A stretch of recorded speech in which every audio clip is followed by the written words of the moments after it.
warm welcome and thank you from the broadcasting crew and myself for joining us on ERi-TV English News Broadcast. We're now ready for our domestic and international report for August 3rd, 2026.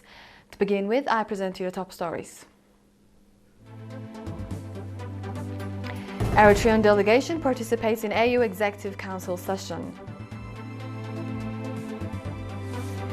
Development projects inaugurated in Logo Ansaba subzone. In our international, at least 30 people killed in Israeli airstrikes on Gaza. And India and China resume historic border trade. Welcome again. In today's domestic news, an Eritrean delegation led by Mr. Binyam Berher charged the affair at the Eritrean embassy in Ethiopia, and Eritrea's permanent representative to the African Union and the United Nations Economic Commission for Africa participated in the 49th ordinary session of the African Union Executive Council.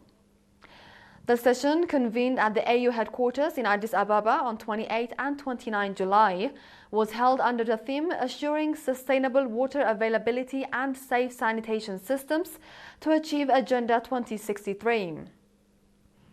Addressing the session on Eritrea's policies and positions regarding the topics under discussion, the Eritrean delegation noted that since Eritrea is located in the Sahel Belt, where water scarcity is prevalent, ensuring an adequate water supply is one of the country's main national development priorities.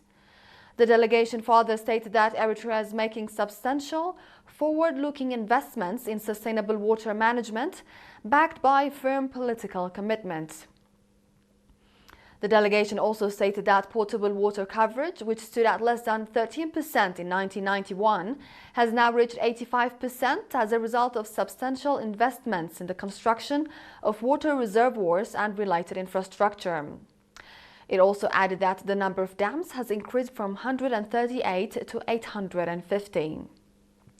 The delegation further noted that Eritrea is working toward the implementation of the 2030 Sustainable Development Goals and Agenda 2063 and has so far registered encouraging results. After reviewing progress made during the first half of the year in programs aimed at ensuring access to potable water, the session proposed measures to be taken for the future.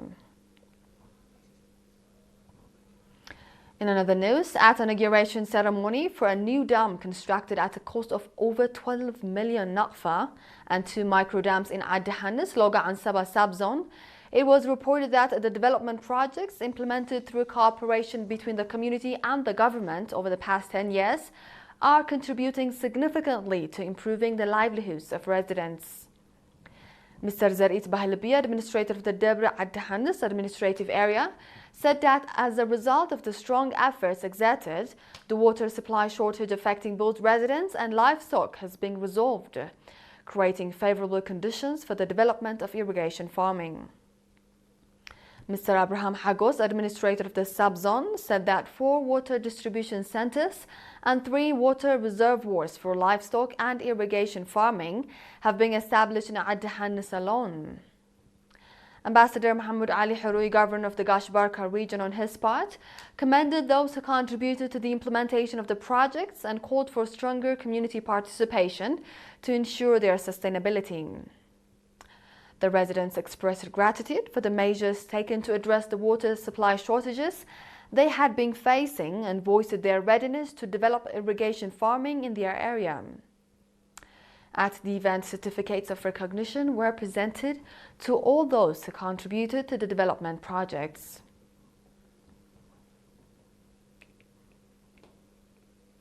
Do stay tuned, dear viewers, for we shall be back with international news after the short break.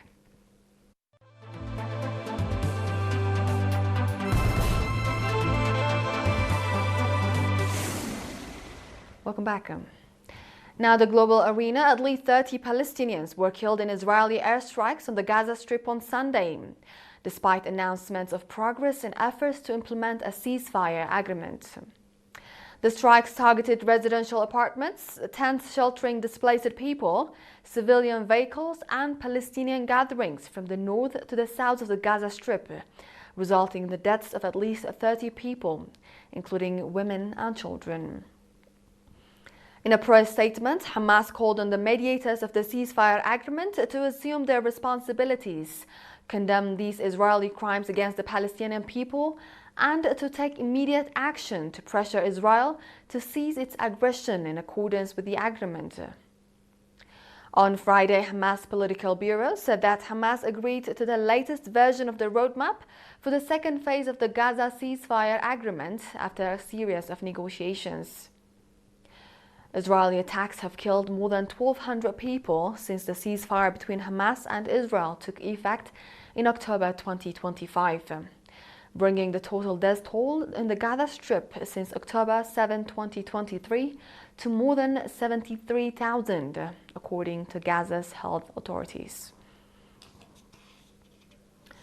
In another news, a trade between India and China across their shared Himalayan border resumed on Saturday after a gap of 6 years as the two countries normalized their relationship.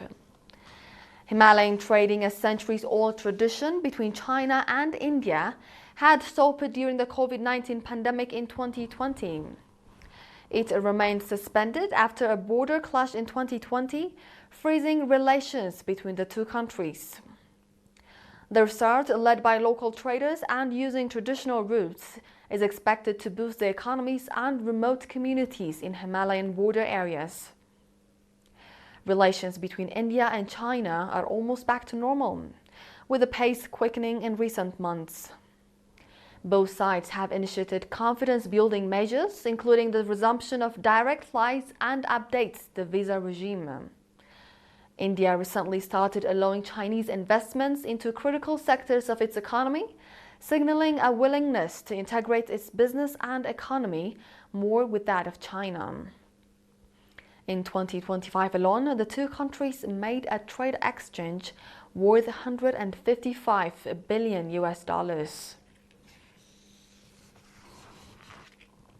In today's final report, Venezuela and the Dominican Republic have agreed to restore bilateral relations, which were severed 2 years ago, Venezuela's foreign ministry stated on Saturday.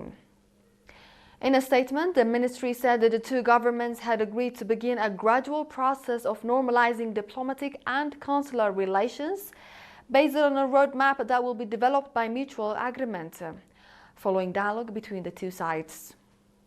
The decision responds to the shared interest in strengthening institutional channels of communication for the benefit of nationals of both countries and the historic ties of friendship that unite Venezuela and the Dominican Republic, the statement added. The ministry further stated that the two governments reaffirmed their willingness to carry out the process through dialogue, mutual respect, and adherence to international law. Venezuela and the Dominican Republic severed diplomatic relations in July 2024 after Venezuela accused the Dominican Republic of interfering in its internal affairs over Venezuela's presidential election. With this, we conclude our domestic and international report for this session, dear viewers. Now the top stories once more. Eritrean delegation participates in African Union Executive Council session. Development projects inaugurated in Loga and Seba subzone. At least 30 people killed in Israeli airstrikes on Gaza. And India and China resume a historic border trade.